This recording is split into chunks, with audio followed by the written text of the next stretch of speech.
Tema dessa reflexão, pregador ungido. 1 Coríntios capítulo 15, versículo 10. É pela graça de Deus que eu sou o que sou, e a graça que Ele reservou para mim não foi estéril. A prova é que tenho trabalhado mais que todos eles, não propriamente eu, mas a graça de Deus comigo. E a prova é que tenho trabalhado mais do que todos eles, não propriamente eu, mas a graça de Deus comigo.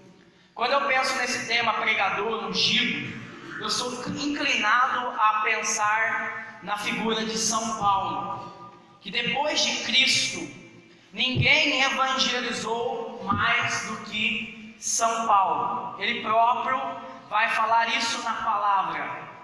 Pela graça de Deus eu tenho trabalhado mais do que todos eles. A graça de Deus não foi estéril a mim. Nós sabemos que Paulo ele fez 3 grandes viagens missionárias, tendo a capacidade de evangelizar naquela época 2 continentes, a Ásia Menor e também a Europa. Ele formou uma multidão de discípulos e também de comunidades nessas viagens missionárias, e ele escreveu 13 cartas que nós encontramos na Sagrada Escritura. De fato, nós podemos compreender que a graça de Deus na vida dele não foi estéril, porque São Paulo ele foi um pregador ungido. Mas quando nós olhamos para São Paulo como um grande pregador da palavra de Deus, nós temos uma concepção equivocada. Qual é essa concepção? Nós achamos que São Paulo era um mestre em oratória, um homem que falava com grande argumento e eloquência de sabedoria humana. Mas nas suas cartas que revelam a sua biografia, nós podemos ver que isso não era uma realidade. Quero convidar você a pegar 2 textos. O primeiro texto em 2 Coríntios, no capítulo 10, no versículo 10, aonde São Paulo vai falar do seu ministério. 2 Coríntios, capítulo 10, versículo 10.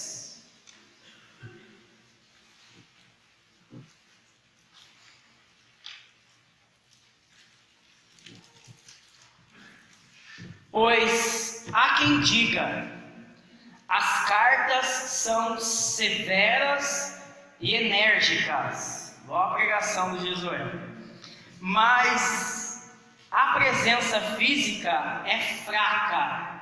E eu quero ficar com essa última parte. E o discurso, o que era? Desprezível. Agora aí no capítulo 11, no versículo 6, ele vai falar da sua capacidade de oratória.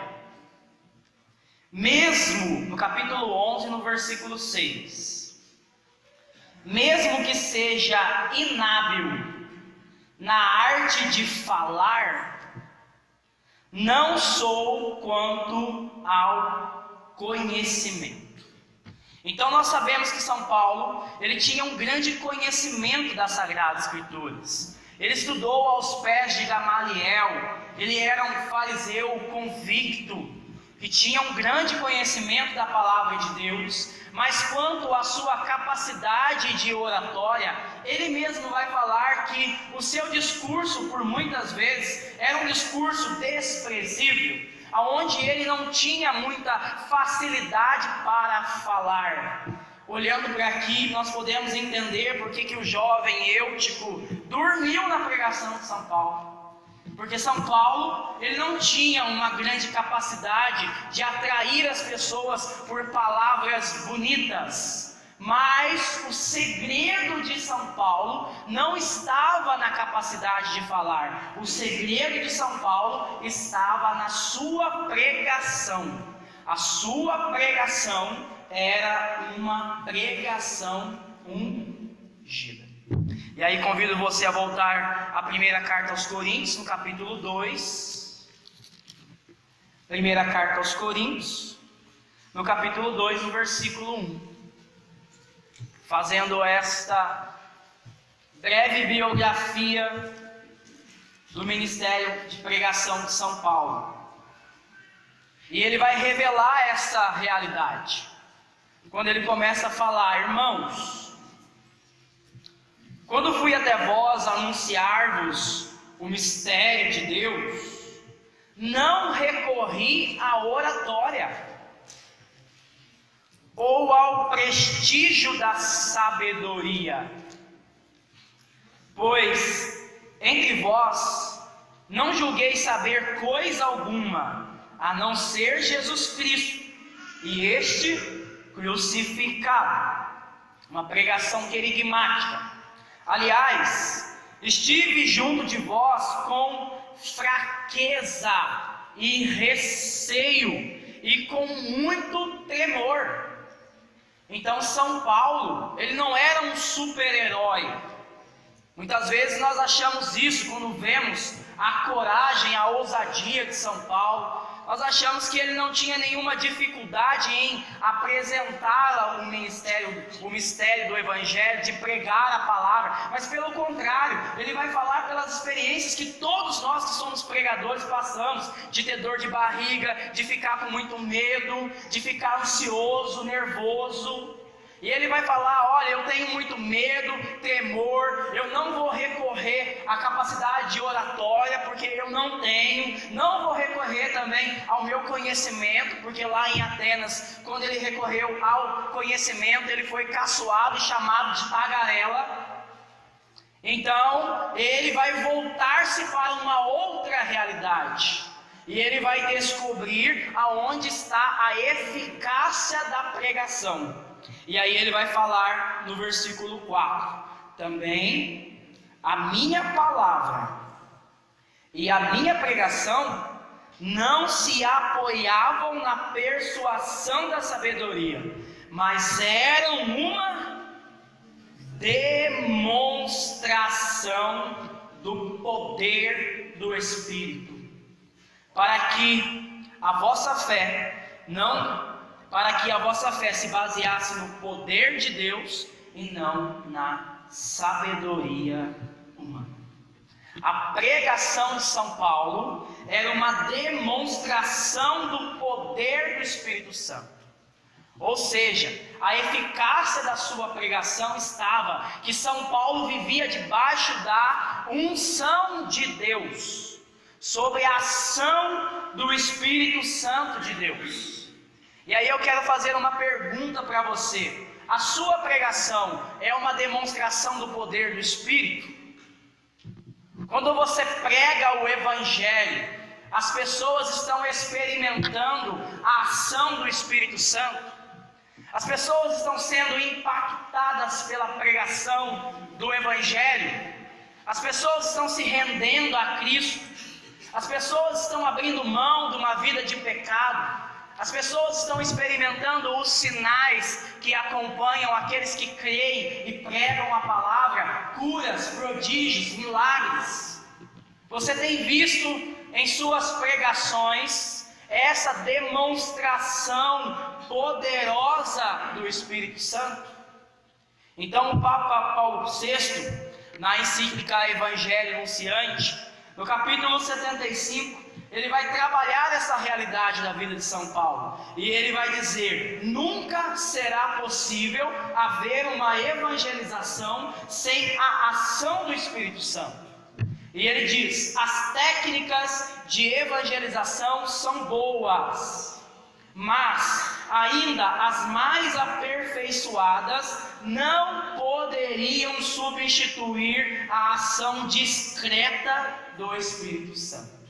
O Espírito Santo na Bíblia, ele é o personagem mais discreto, mas também o mais poderoso. Muitas vezes nós atribuímos os efeitos e damos méritos aos apóstolos, mas quem realiza a obra é o Espírito Santo. E aí ele vai continuar: a preparação mais apurada do evangelizador, nada faz sem ele. De igual modo, a dialética mais convincente, sem ele, permanece impotente em relação ao espírito dos homens. E ainda, os mais bem elaborados esquemas com base sociológica e psicológica, sem ele, em breve se demonstram desprovidos de valor. Então a pregação ungida, o segredo da pregação dos apóstolos, de Paulo, de Pedro, é que eles pregavam debaixo da unção do Espírito Santo. O ministério deles era um ministério ungido. E se o seu ministério for um ministério ungido, a sua pregação também será uma demonstração do poder do Espírito Santo, que vai impactar a história, que vai ser um acontecimento, Cristo entrando na vida das pessoas e transformando radicalmente a vida delas. Quando nós passamos a ter consciência disso, nós passamos a ter a ousadia, a coragem para pregar a palavra de Deus. Eu sempre falo para os jovens que vão na escola comigo: existem duas maneiras de você entrar na escola. Ou você dá a sua cabeça para Golias, ou você chega na escola com a cabeça de Golias na mão e fala para Satanás naquele lugar: esse território não é seu, porque Jesus Cristo é o Senhor deste lugar. Nós precisamos compreender isso. Nós precisamos pregar a palavra de Deus no poder do Espírito Santo, debaixo da unção do Espírito Santo. E aí eu quero falar para você duas realidades. Primeiro, o que é a unção? E segundo, como obter essa unção para o ministério.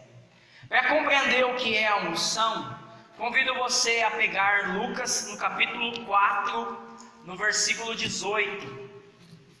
É um texto muito conhecido nosso.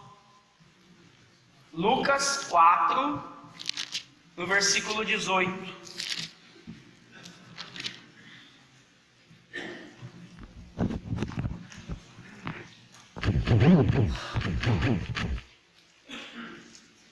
Lucas 4, versículo 18.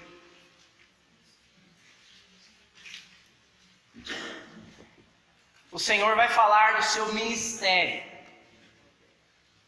O Espírito do Senhor está sobre mim, pois Ele me ungiu para anunciar a boa nova aos pobres, enviou-me para proclamar a libertação aos presos e aos cegos a recuperação da vista, para dar liberdade aos oprimidos e proclamar um ano aceito da parte do Senhor. Então Jesus vai falar que o ministério dele está debaixo da unção do Espírito Santo. A pregação de Jesus, ela é uma pregação diferenciada, porque é uma pregação com autoridade, ele vai falar. As pessoas vendo Jesus pregar, elas diziam: ele tem autoridade. O que é essa autoridade? É a unção. A unção é essa autoridade espiritual que vem sobre o pregador para que ele possa realizar a obra do Evangelho.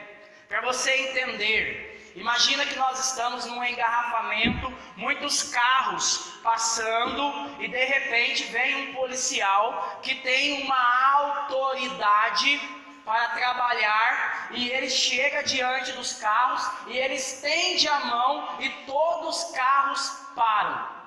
E por que os carros param? Por causa do policial? Não, por causa da sua autoridade.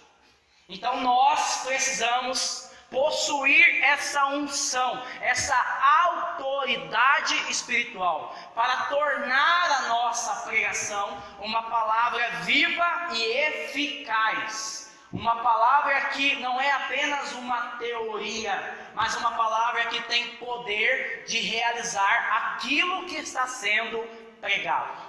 Então a unção é uma potencialização da graça de Deus que já está em nós.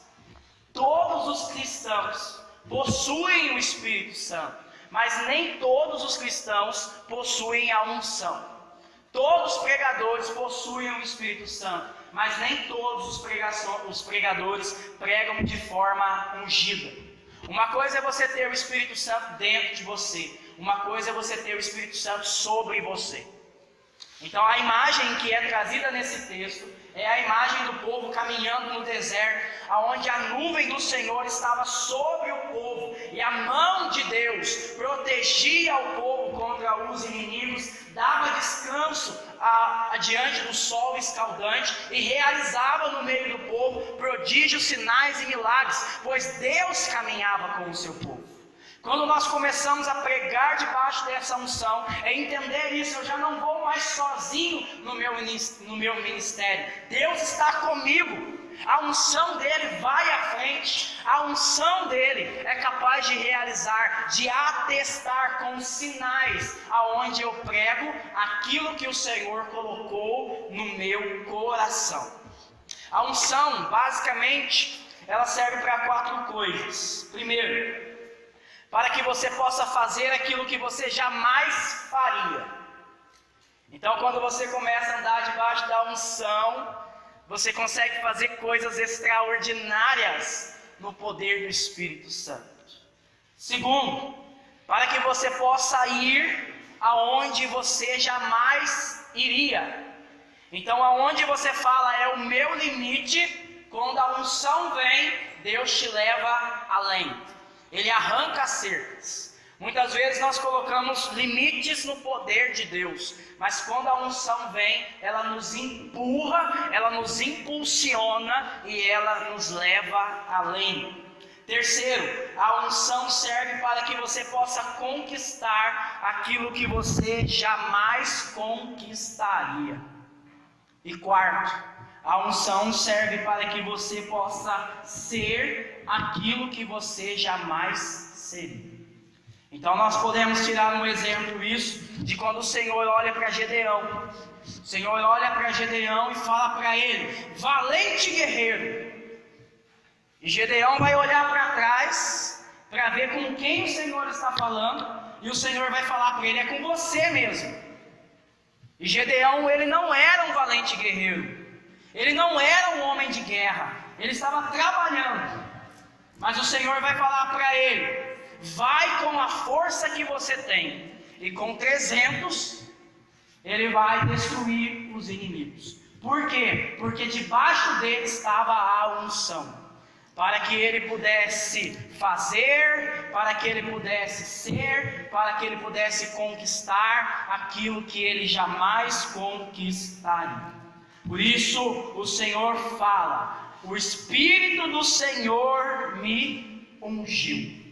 Aonde você não consegue, o Espírito Santo é capaz de levar você além. Essa unção de Deus, ela é sempre para. Olha comigo aí novamente no versículo 18. O Espírito do Senhor está sobre mim, pois Ele me ungiu para. Essa unção de Deus, ela é dada para o anúncio, para o testemunho de Cristo. Ela sempre vai nos deslocar. Quando a unção vem, ela nos desinstala, ela vai nos tirar da nossa zona de conforto e ela vai nos levar além, para que nós possamos realizar a obra de Deus. São Tomás de Aquino, ele diz que em suas missões divinas, o Espírito Santo, a cada nova missão, ele nos dá uma maior unção. Então, quanto maior for o desafio para você como pregador, se você se dobrar diante de Deus, o Senhor vai garantir para você uma maior unção. Por isso São Paulo, ele vai gloriar-se das suas fraquezas. Ele vai falar: quando eu estou fraco, eu estou forte, porque é na fraqueza que o poder de Deus se manifesta em mim. Então, quanto mais fraco você for, meu irmão, dá glória a Deus. Porque mais você vai precisar da unção, e se o Senhor te chamou, Ele vai te capacitar para realizar a obra dEle com eficácia. Por isso nós que sabemos que existe essa unção para o nosso ministério, nós não podemos ficar dando mais desculpas para não pregar a palavra de Deus. Nós não podemos dar a desculpa de Moisés: eu não sei falar, Senhor. O Senhor vai falar para você: vê, eu coloco as minhas palavras na tua boca. Você não pode dar a desculpa de Jeremias: eu ainda sou uma criança, eu ainda sou imaturo, Senhor, eu ainda não fiz todas as formações. É o Senhor quem chama, é o Senhor quem nos capacita. Nós não podemos ter medo das adversidades, dos combates espirituais. Uma coisa que eu sempre me alegro na minha vida: quanto maior o desafio, glória a Deus, maior vai ser a unção, meu irmão. Às vezes as pessoas ficam empurrando a missão para outros, porque elas não acreditam na unção e perdem a oportunidade de crescer no ministério de pregação. Então você não pode ter medo de evangelizar nas escolas, nos presídios, nas praças, nos grupos de oração, nas ruas, nos lugares aonde você é chamado, porque é nesses lugares que você vai ver diante dos seus olhos que quem sustenta o seu ministério não é você, mas é Deus. E quando você acreditar nessa unção e colocar o pé no mar, o mar vai se abrir, porque Ele é Deus. Nós não podemos ficar arrumando desculpas, ficar andando de muletas. Nós não podemos fugir do ministério que é proposto para cada um de nós, mas nós somos chamados a anunciar a palavra de Deus corajosamente. E por que eu posso anunciar a palavra de Deus corajosamente? Porque o Senhor me capacita com a sua unção. Fala para quem está do seu lado aí, aponta um dedo para um cabeçudo aí. Fala para Deus, para seu irmão aí: Deus vai te capacitar com a unção.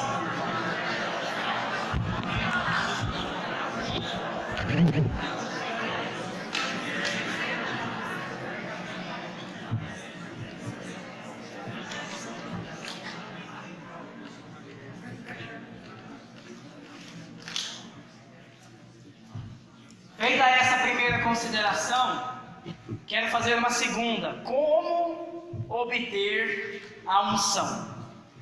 Como que nós fazemos para obter então essa unção para o nosso ministério? A unção, ela é um paradoxo. Por que ela é um paradoxo?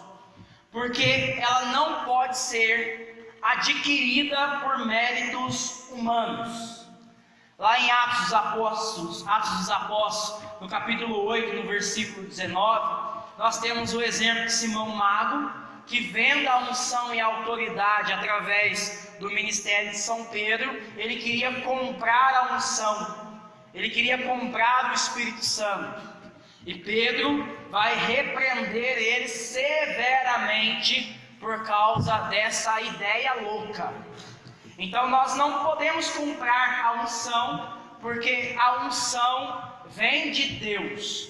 Deus dá a unção dele a quem Ele quer, quando Ele quer e como Ele quer. Então a unção, ela é fruto de uma iniciativa de Deus. Mas nós podemos nos abrir à unção. Como que eu faço para abrir a unção? Eu posso cooperar com essa unção através de uma docilidade interior. Então, através da docilidade interior, eu posso acolher a unção. Então, você pode já ter feito essa pergunta: por que os sinais Por que os milagres, por que as obras extraordinárias aconteciam no começo da igreja de forma extraordinária e hoje não acontecem mais? Não é que o Espírito Santo mudou. O mesmo Espírito Santo que era derramado no começo é o mesmo Espírito Santo que é derramado hoje. Mas o que está mudando? O que está mudando é a abertura do nosso coração. Então os primeiros cristãos, eles se dilatavam, eles cooperavam, eles se abriam à unção do Espírito Santo, por isso o Espírito Santo agia com mais poder na vida deles. Então, se nós nos abrirmos à unção de Deus, a essa docilidade interior, nós vamos ver no meio de nós pregações ungidas que são uma demonstração do poder de Deus. Uma coisa é você ter o Espírito Santo como instrumento em suas mãos. Outra coisa é você ser um instrumento nas mãos do Espírito Santo.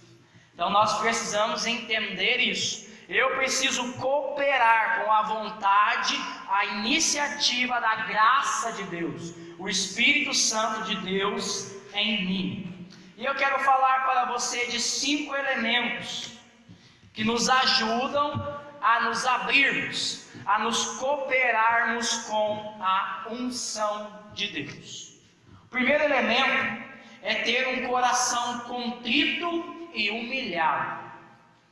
Então, Davi, no Salmo 51, no versículo 19, ele vai falar assim: sacrifício para Deus é um espírito contrito. Não desprezas, ó Deus, um coração contrito e um coração humilhado. Então, um coração contrito é um coração penitente, é um coração humilde, um coração aquebrantado, arrependido, obediente, manso, que se coloca na presença de Deus, disposto a fazer a sua vontade. Então não há avivamento, não há derramamento de unção, um profundo avivamento espiritual, enquanto não houver um profundo arrependimento dos nossos pecados. Então muitas vezes nós oramos e parece que nada acontece. Por quê? Porque existe uma barreira que as Sagradas Escrituras chama de pecado. Então o pecado cria um abismo que nos distancia da presença e do projeto de Deus. Então você não vai receber a unção enquanto você não fizer uma experiência profunda de arrependimento dos seus pecados.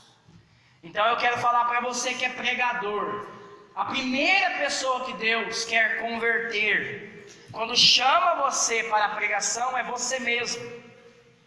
Porque o ouvido mais perto da sua boca é o seu. Então nós que somos pregadores, nós temos que confrontar a nossa vida com a palavra que vai ser pregada. Nós precisamos nos esforçar para praticar aquilo que nós pregamos.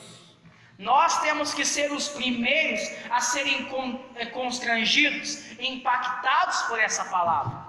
Enquanto a palavra não transpassar o meu coração, enquanto eu não fizer essa experiência de Pedro, de chorar amargamente pelos meus pecados, eu não vou experimentar a unção de Deus sobre a minha vida. Eu gosto muito de um texto, pega aí comigo, em Atos dos Apóstolos, no capítulo 19. Atos dos Apóstolos, no capítulo 19. Nós vamos lá no versículo 17. E você vai ver a unção sendo derramada sobre a cidade de Éfeso.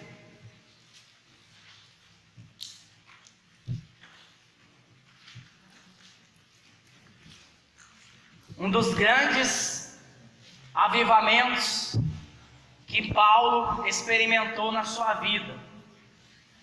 Atos dos Apóstolos, capítulo 19, versículo 17. Diante da pregação de Paulo e toda a população de Éfeso, judeus e gregos, ficou sabendo do fato. O temor se apossou de todos. Louvava-se a grandeza do nome do Senhor Jesus. Muitos fiéis acorriam para acusar-se em voz alta de suas práticas mágicas. E um bom número dos que praticavam magia amontoaram os seus livros e os queimaram em praça pública.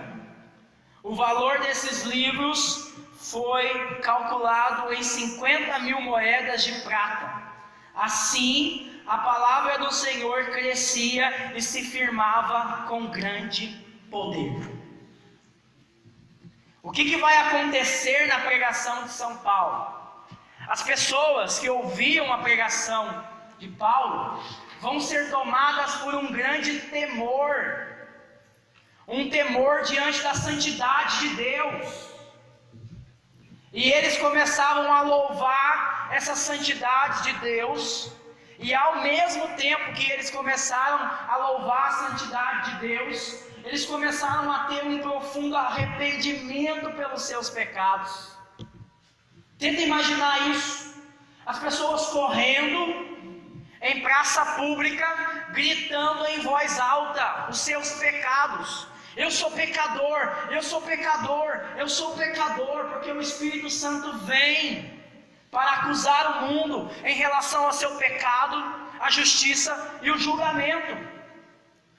Então muitas vezes nós confundimos o que é uma experiência de Deus. Nós ficamos canalizando a experiência de Deus a arrepios, a gritos, mas a verdadeira experiência de Deus é a experiência onde o pecador se sente constrangido diante dos seus pecados. E diante desse constrangimento, ele confessa o seu pecado e ele abandona o seu pecado. Então nós, pregadores, de tempos em tempos, precisamos fazer essa experiência de ter um coração contrito e humilhado, de ser impactado pela palavra, de ver a palavra penetrando profundamente no meu coração, e aí eu vou enxergando as impurezas, as áreas da minha vida que Deus me pede a conversão, e eu tomo uma grande decisão. Frei Raniero Cantalamessa, ele vai falar para os pregadores, que se você for pregar um retiro, se você for fazer uma pregação de grande importância, antes dessa pregação se reconcilie com Deus. Se for possível, busque o sacramento da confissão, faça um momento de penitência antes da sua pregação. Você que é pregador, você deve tirar durante o ano, no seu ministério, pelo menos um final de semana para fazer um retiro de espiritualidade, para olhar para a sua vida, para fazer uma releitura da sua história e ver se você está se convertendo diariamente ou não. Então Deus, Ele não joga pérolas aos porcos.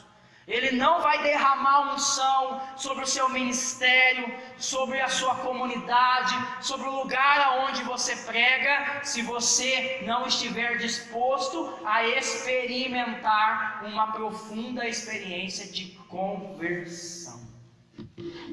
Segundo, nós precisamos ter retidão de coração. Então você precisa olhar para o seu ministério com sinceridade e compreender por que você prega. Você prega para buscar a glória de Deus, ou você prega para buscar a sua própria glória?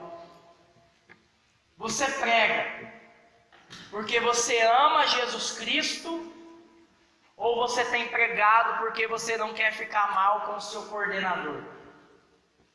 Então São Paulo nas cartas aos Filipenses, no capítulo 1, no versículo 14, ele vai falar que muitas pessoas pregam a palavra, mas motivadas por inveja, por orgulho. E quando é que isso acontece na nossa vida? Quando você não prega para a glória de Deus. E quando nós não pregamos para a glória de Deus, nós queremos ficar escolhendo lugar para pregar. Quando a comunidade nos envia, nós começamos a inventar mentiras e desculpas. Nós começamos a ter inveja das pessoas que crescem no ministério mais do que nós. Nós ficamos buscando aplausos, reconhecimento em nosso ministério. Por quê? Porque nós não temos uma reta intenção do nosso coração. Nós precisamos olhar para o nosso coração e ter essa retidão de coração. Eu tenho que pregar para que a glória de Deus seja manifestada. Que Jesus apareça e que eu seja diminuído. Então, se você prega para fazer a glória de Deus, nenhum obstáculo é capaz de parar você. Porque você já não vive mais para você, mas você vive para o Cristo que habita em você. Terceiro, precisamos ter uma vida de oração. Fala para quem está do seu lado aí. A oração não é tudo, cabeção. É só 100%.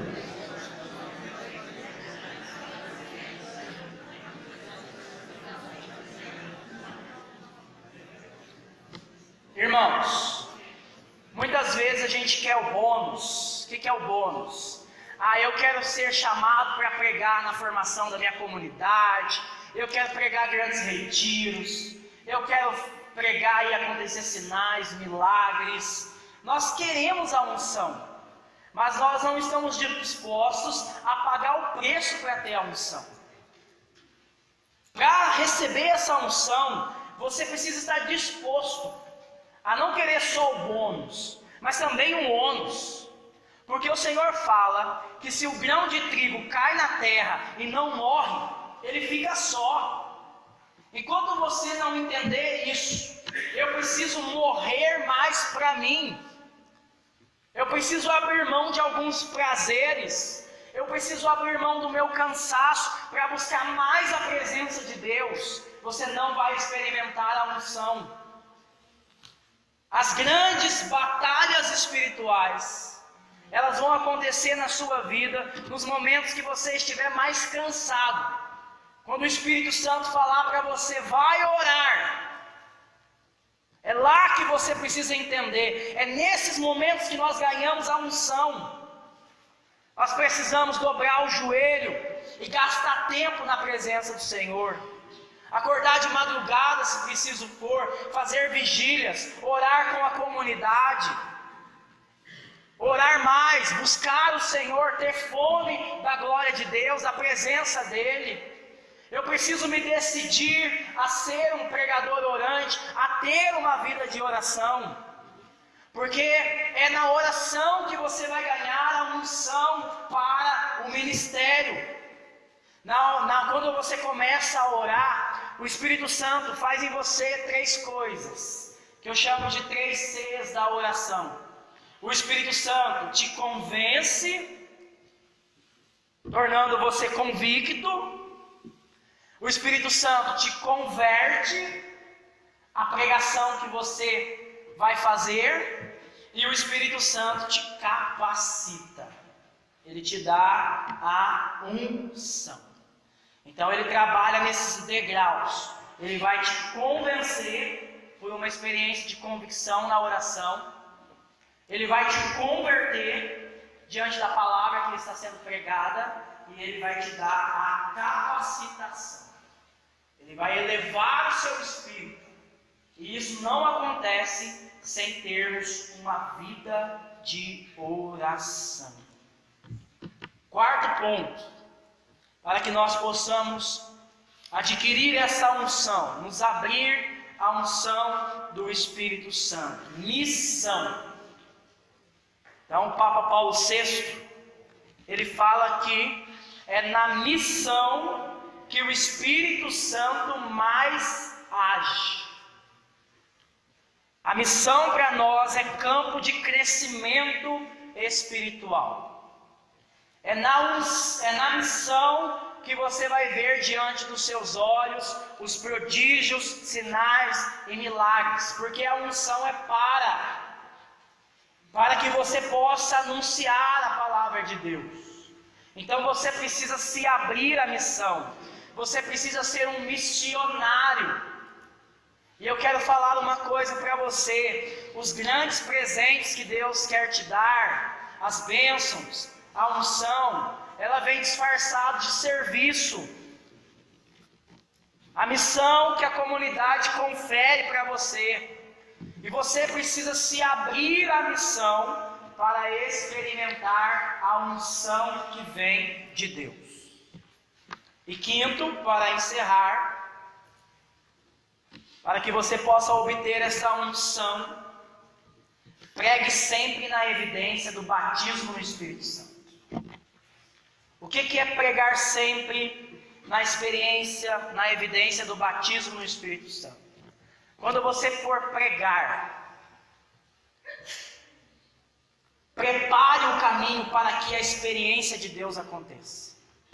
Ronaldo Paraíba, nos seus livros sobre pregador orante, ousado e ungido, ele vai falar que quando você prega e a experiência do batismo no Espírito Santo não acontece, você rouba a glória de Deus. Porque as pessoas saem da pregação lembrando de você e não de Deus. Então nós que pregamos, nós temos que ser como João Batista. Nós temos que pregar e desaparecer para que Cristo se manifeste aos corações. Então o que João Batista falava? Eu não sou o Cristo. Eu não sou quem faz a obra. Eis o Cordeiro de Deus. Ele aponta ao Cristo, aquele que tira o pecado do mundo e batiza no Espírito Santo. Então nós que pregamos a palavra de Deus, nós temos que pregar entendendo isso. Hoje é dia de Pentecostes, meu irmão. Eu estou entrando nessa pregação e eu vou entrar com os dois pés na porta. Porque alguma coisa vai acontecer aqui. Nós que pregamos, nós temos que fazer com que nas nossas pregações a manifestação de Pentecostes aconteça. Então nós precisamos pregar nessa evidência da ação poderosa do Espírito Santo de Deus. Quando eu fui para o projeto Timóteo, algo de estrondoso aconteceu na minha vida. O Senhor, no projeto Timóteo, Ele fez que o meu coração experimentasse uma grande fraqueza, um temor. Porque quem é Timóteo aqui sabe o que eu estou falando. Você vai ser enviado para uma comunidade, e você vai chegar na comunidade, e a comunidade está esperando algo de você. Ele nos dá um sentimento de impotência, porque você fala assim: nossa, eu vou decepcionar a comunidade, porque eles estão tendo uma visão de mim que não é uma visão real.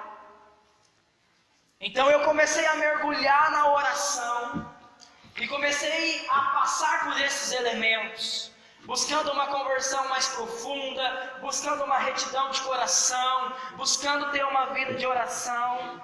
E eu comecei a pregar nesse desejo: Senhor, quando eu for pregar, eu quero que a minha pregação seja como a de Paulo, uma demonstração do poder do Espírito Santo de Deus. E quando eu pisei lá em Andradas, eu tive uma oportunidade para fazer uma missão, para pregar na escola mais difícil da cidade de Andradas, que é a escola Daniel Ribeiro Moge. É uma escola onde, dentro da escola, crianças vendem drogas, muitos lá se mutilam, Lá muitos vivem uma sexualidade desregrada. Para você ter uma noção, o animador começou a cantar a música, um menino homossexual começou a rebolar até o chão no meio da animação, nós tivemos que parar a animação. Então era uma escola pervertida, perversa, onde muitos alunos eram dependentes químicos já, com 11, 12 anos de idade. E quando eu cheguei na escola com o meu amigo, o professor da sala de aula, ele falou assim para mim: essa sala aqui não tem jeito não, larga a mão. Aqui tem aluno que quase já matou, pai é preso, tem 3 irmãos aqui na sala de aula que eles não conversam, porque a mãe tem 3, uma mãe e 3 pais. Um é usuário de droga, o outro está preso e o outro é o traficante do bairro. E eles não se conversam. E o professor falou para mim assim: larga a mão, não entra nessa sala aqui não, porque essa sala não tem jeito. E aí o professor foi e ele ficou 10 minutos para tentar fazer os alunos calar a boca, para a gente entrar na sala e começar a falar. Quando a gente começou a fazer a animação, começou lá eles rindo da nossa cara, brincando, descendo até o chão, rebolando. O meu amigo lá suando, animando. Eu voltei meu coração para Deus ali, encostei na parede e falei: Senhor, eu não sou nada, eu não posso fazer nada. Se o Senhor não derramar a tua unção aqui agora, Senhor, nós vamos passar vergonha nessa escola. A hora que eu fui começar a pregar, eu preguei a Bíblia, abri as Sagradas Escrituras, em João 3,16, e eu comecei a falar, eu falei assim para aqueles alunos: eu quero te dar uma boa notícia, Deus te ama. Na hora que eu falei, Deus te ama, vocês conhecem a Dona Glória? A Dona Glória de Deus? A Dona Glória de Deus entrou naquela sala de aula de uma tal maneira, os alunos começaram a chorar, alguns alunos começaram a cair, começaram sim alguns gritos de libertação. O professor não ficou na sala de aula, porque ele não deu nada para nós. Eu encostei na parede assim, não falei mais nada. E o Espírito Santo começou a ser derramado naquela sala de aula. De repente, diante dos gritos, os alunos da outra sala, na parte de trás assim, da escola, tinha uma janela. Os alunos foram subindo, pendurando na janela, para querer ver o que estava acontecendo. O Senhor nos deu uma palavra de profecia, eu tenho isso filmado no YouTube. Veio uma palavra de profecia para nós, que muitos alunos ali queriam ser curados, precisavam ser curados do amor do pai e da mãe. Eu abri a porta para sair correndo, para chamar um professor e uma professora, para colocar no meio, para os alunos poderem abraçar o professor, dando o perdão para o pai e para a mãe, o amor que eles não tiveram, porque eles estavam tão cheios do amor de Deus, que eles conseguiam perdoar. Na hora que nós abrimos a porta, tinha uma fila assim, de uns 20 alunos. O primeiro menino olhou para nós e falou assim: ô tio, deixa eu entrar, porque eu também quero receber essa glória de Deus. Nós colocamos a professora dentro da sala de aula. Eu fiquei assim encostado no quadro, porque parecia que eu ia cair. Nós colocamos a professora, eu falei: quem quer perdoar o pai e a mãe, dá um abraço agora no professor ou na professora. Todos os alunos vieram. Todas as escolas de Andradas pediram por Jesus nas escolas. Não porque eu pregava bem, aliás eu nem falei nada, mas porque a unção de Deus veio para que a palavra de Deus fosse pregada, não como uma teoria, mas como uma palavra viva, capaz de mudar a história. Você quer ser um pregador ungido? Sim ou não? Sim. Então nós precisamos nos colocar debaixo da unção de Deus. Deus. Eu tenho uma boa notícia para te dar. Hoje é dia de Pentecostes. Aleluia, pode aplaudir o Senhor. Se coloca de pé, irmão.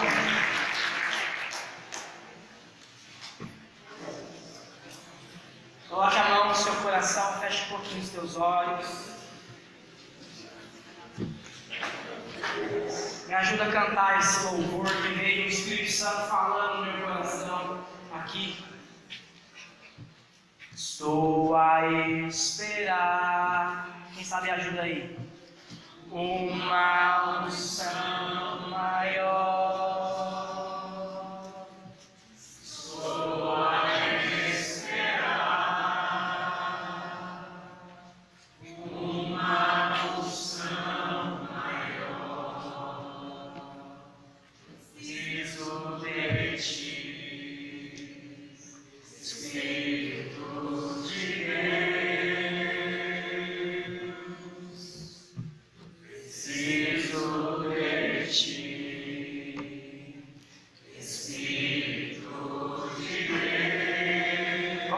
Começo de novo, com o coração aberto.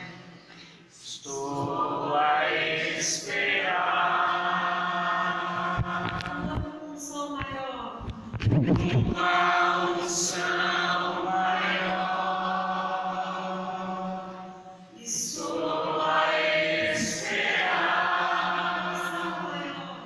uma unção maior. Preciso de ti, Espírito de Deus. Preciso de ti, Espírito de Deus.